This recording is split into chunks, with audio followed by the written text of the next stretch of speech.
Morning, Acadiana. I'm meteorologist Chris Cozart here in the Storm Team 10 Weather Center. We're going to give it a little time here on our Facebook Live in order to get some more people in here, and I'm going to try to look at our Facebook Live on the other computer here and answer any questions that you may have on what is now Tropical Storm Francine. So this is Facebook Live on Monday, September 9th.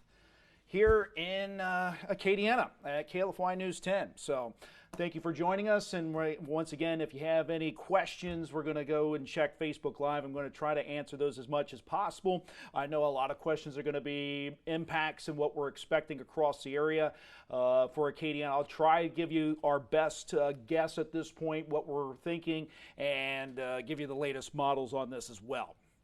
So once again, we are looking at a hurricane watch that has been put into effect for now Acadia, Lafayette, St. Martin, Cameron, and down across Vermilion, Iberia, and St. Mary Parish. Tropical storm watches posted across Jeff Davis and also Lake Charles and over towards Calcasieu. So it kind of gives you an idea of where some of the greater impacts will be felt from this as we get into Wednesday evening. And it definitely looks like late in the day on Wednesday at this point. Some of the models have definitely sped up, though, as we've progressed here over the last 24 hours. So some of the models are coming in a little bit quicker, and we're just going to have to watch this trend. There is still a lot of uncertainty with it. Let's get over to the satellite and radar here this morning. Some light showers are trying to move into parts of southeastern Acadiana. That's sort of the outer bands of everything, but as we look at the bigger picture here down across the southwestern Gulf, well, Francine has really started to develop here, and look at the amount of convection that we're noticing well down there in the southwestern Gulf, and it's definitely plumed up here over the last, this is the last 12-hour loop. So what you're seeing actually is the cold tops of these clouds. When clouds start to go up into the atmosphere, there's a lot of cold air, a lot of cold water vapor up there, and this enhanced satellite actually, what it will do is it's picking up on those cold air tops. And if it's extremely cold, that means that we have a lot of convection, a lot of thunderstorm activity under those cold cloud tops. And that's what you're seeing there essentially is enhanced satellite, because our radar can't reach out that far. We are picking up some storms and some showers and storms from Francine off the coast of Mexico and right there off the coast of southeast Texas. However, the bulk of the system is out of radar range, so we need to watch and look at the enhanced satellite. So as I mentioned, we now officially have Francine. Winds are at 50 miles per hour. Slowly turning off to the north-northwest. Movement will be picking up on this as we get into Tuesday and then eventually Wednesday. So that's going to help us out in the long term and in the short term. But overall, I think we're still looking at now the possibility of a weak to modest Category 1 hurricane. And that's kind of what the National Hurricane Center is watching, as some of the models now starting to at least get up to a stronger Category 1 to Category 2. The rapid intensification, as I've been mentioning on my Facebook page, is tough to really predict and forecast. There is going to be some time frame. There is a window that could allow for Francine to go through some rapid intensification. From there, it will be entering into an area that has some wind shear and some dry air that's going to be along the coast of Louisiana. So any type of strengthening that does occur should stop before landfall. We just don't want the system to get out of control and get up to a Category 2, Category 3 storm and then have that intensification stop. We want to try to get it as weak as possible as it gets closer to the Louisiana coast. So the latest from the National Hurricane Center, this is the 10 a.m. update, showing now 85-mile-per-hour winds. So it has increased the forecast. It has increased the strength of that system. Making landfall somewhere in the middle of that cone is right now Vermilion Parish. It's really trying, some of the models are really honing in on Vermilion Parish, Iberia Parish, St. Mary, those areas. The forecast of cone and uncertainty still stretches all the way past Lake Charles over closer to New Orleans. So if you are watching this morning from, let's say, New Orleans and you feel like you're going to be fine, I don't feel as comfortable comfortable as you may feel, because I think there still is the possibility some of this system goes further east, and you're going to take a good brunt of that. So the tropical spaghetti plots, that black line, that is the center of the forecast cone. That's the National Hurricane Center official forecast, and there's a lot of tight-knit models here right over Vermilion Bay, right over Vermilion Parish, and that would be where the center of the storm actually rolls. We're still, let's see, about 70, a little over 72 hours away from actual landfall. So there's still going to be a good amount of changes, I think, that will happen. Now, there is a great amount of agreement, I have to say, with these tropical models. They're not spread across the Louisiana coast. They are right there in Vermilion Parish or over towards Iberia Parish. So there is a lot of consistency, and when you have consistency like that, you definitely have to take it like it is and go ahead and forecast based on that. And I think the National Hurricane Center is feeling pretty comfortable about that as well. So nothing over towards New Orleans, but this is just the center of the storm. And we are, again, looking at possibly Wednesday evening. I'd put it anytime after the 3 to, let's say, 6 p.m. hour. However, now I use this a lot on POS, but I've always kind of thrown the graph model out. If you watch KLFY, Future Track is the model that we use the most, and Future Track is basically the graph model from IBM, that same computer company that you used to see, making computers back in the day. This is their weather model. It does okay. It does okay in certain situations. It's not necessarily a tropical model, and it kind of bounces all over the place. And right now, it's showing a landfall closer to Vermilion Parish, but pretty early. I mean, it wants to bring it in around 11 a.m. on Wednesday morning. You can see that center of rotation coming into Intercoastal City there. Winds gusting. Now, this is the wind gust. I want to stress that as well. This is not the sustained winds. This is wind gust showing around 93 miles per hour closer to the center of circulation with this storm. But I also want you to see how quickly it moves through the area. It reaches about noon, and we'll be out of here around 3 to 4 to 5 p.m. So this will only be through, it should be a quick-moving system once it actually makes landfall. The certain area, that very specific area where it makes landfall, is still uncertain.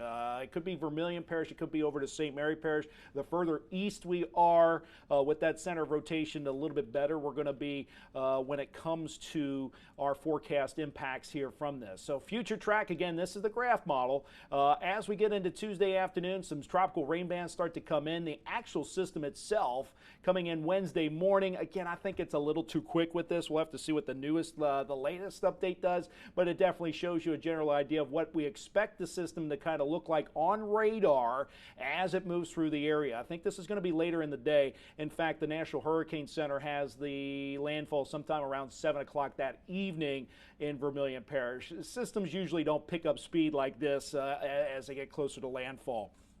That being said, as it moves quick, that should help us at least alleviate some of the major flash flooding threat. I think we're still going to deal with that, and it's going to dump a good amount of rainfall in a very short period of time. In that 3 to 5 hour window, we're going to pick up about 4 to 8 inches of rain with isolated higher amounts, and that's going to cause some flash flooding concerns. Ground's already saturated from all the tropical rains we saw last week and a couple weeks ago, so there's not going to be a lot of areas for this water to drop off, to drain off to. Here's the weather impacts. Again, I just adjusted that. If you've been watched my forecast this morning from POSPA 2, this was something I stressed, was this is initial impacts based on what we're seeing from the models, because the models are still trying to really hone in and get a good grasp of this system. So these are kind of the early impacts that I can see right now for Acadiana. I'm still giving it a medium or enhanced threat and weather impacts across the area. I hope I don't have to increase them to the high impact. I'm getting a little bit more concerned that we are going to have to worry about more of a wind threat with this, especially if that center of rotation comes in across Vermilion Parish. Flash flooding threat, this is for a lot of Acadiana. If you are watching right now, anywhere from St. Mary Parish over towards, let's say, Jeff Davis Parish and Allen Evangeline Parish. So much of the viewing area that we cover here at KLFY, I think we're going to pick up about 4 to 8 inches of rainfall. That's going to be in a very, very quick period, 3 to 5 hours. So that's going to cause some flash flooding issues. The wind threat's going to be more confined to where that center of rotation makes its landfall. that's really where the big bucks get paid. How is this going to react? How are we going to get, how much intensification are we going to get before landfall? How strong are those winds at the center of the rotation? Right now, 35 to 85 mile per hour winds. The closer to the center of rotation you are, the higher the impact there will be from the wind threat. I think this will cause some power outages for us. This will cause some issues. The ground's pretty wet again, so some of the trees may not even have to snap. They could just get blown over at the base there and just be kind of uprooted with these kind of winds, because we are looking at wind gusts possibly at 90 to 100 miles per hour. And always the tornado threat is usually on the eastern side of that system. I'm not overly concerned about the tornado threat just because of where we are going to be in relation right now to that center of rotation. Coastal storm surge, that one is a tough one. How much storm surge are we going to get across those areas such as Iberia Parish and then St. Mary Parish? Right now, I think the rough estimate is about 4 to 8 feet. I want to recap once again. If you're just joining us, we appreciate you watching here on KLFY's Facebook page. Of course, we're going to have updates as this storm gets closer to Acadiana there on Wednesday evening, and we have News 10 at noon coming up in about an hour and a half, where really we can dive into this and really show you the latest. So once again, we have tropical storm watches posted across Calcasieu and Jeff Davis Parish. Hurricane watches and really storm surge watches are posted in these areas too for Vermilion, Iberia, and St. Mary Parish, rightfully so. So the hurricane watch is in effect until Thursday, technically until 10:05, but I think this system's going to be gone before sunrise on Thursday morning. That's how quick this system is. As we go back over to the satellite and radar, you can see that there are some light showers this morning along the coast, and then some heavier rains where we have tropical storm Francine here, and a lot of convection blowing up here this morning. That's something we just didn't want to see. We didn't want to see Francine get its act together, and it definitely looks like a lot of convection is happening here this morning, and you can see that big blob of just showers and storms. Now, we haven't seen the textbook look yet where you get that eye forming and you get that's still probably several hours away if we even see that happen, but more than likely we will continue to see Francine organize and continue to work northwestward, north to northwest at this point, pretty slow at 5 miles per hour. Winds at 50 miles per hour right now. Notice the general track is northeast right into the heart of Acadiana. As we get into late Wednesday afternoon, Wednesday evening, 85 mile per hour winds from the National Hurricane Center. Some of the models are trying to trend stronger with this. I'm going to be honest with you. The forecast for intensity is one of the hardest things in all of tropical forecasting. There was a storm last year that went from a tropical storm to Category 5 hurricane within 24 hours of landfall. That was in the Pacific. I don't expect this to happen here, but definitely the models never showed that with that storm last year. The intensity forecasting is always something that is our weak point of tropical forecasting, is trying to get the intensity correct. The actual path is relatively good. You can see the forecast cone stretches from Lake Charles down to New Orleans. I think New Orleans, you still need to keep this one very, very close, because I think you're going to get some good impacts, or some pretty decent, modest impacts from this. And over to the Baton Rouge area, you're going to have the full force of this. What happened with Beryl earlier this year when it came into Houston is those strong, really strong gusts of winds really stayed with it all the way further inland. And there are some signs to point that this storm may do the same thing as it comes further inland. Anywhere east of center could have some very, very strong winds there as it moves further inland, even past Baton Rouge and those areas. So anywhere from Acadiana over to the eastern half of Louisiana really needs to prepare for this one.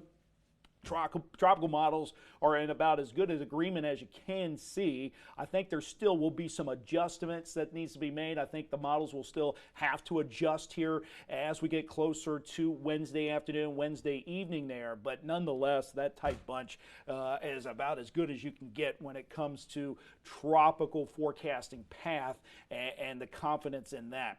This is the graph model. I want to go back to that. Again, I hesitate kind of looking at this one because of how quick it is, but I give you the general idea of exactly how strong the winds could be within Acadiana, because there's going to be a lot of questions on exactly how strong the winds will be, what kind of impacts we're going to see across Acadiana. So this is almost in line with what the National Hurricane Center has when it comes to the path, not so much the timing. This one shows 11:30 in the morning. I just don't think it's going to come in that quick, but that's something that we just have to really monitor and make sure that it's not going to sneak in here a little bit quicker. But showing 93-mile-per-hour wind gusts across Intercoastal City as it works off to the northeast, with a wind gusting anywhere from about 70 to 80 miles per hour here in Lafayette. And it's going to move off to the northeast fairly quickly. This isn't going to hang around here. So on this one, it makes landfall around noon, and it's already out of Acadiana here by about 5 to 6 o'clock. So 3 to 6 hours there.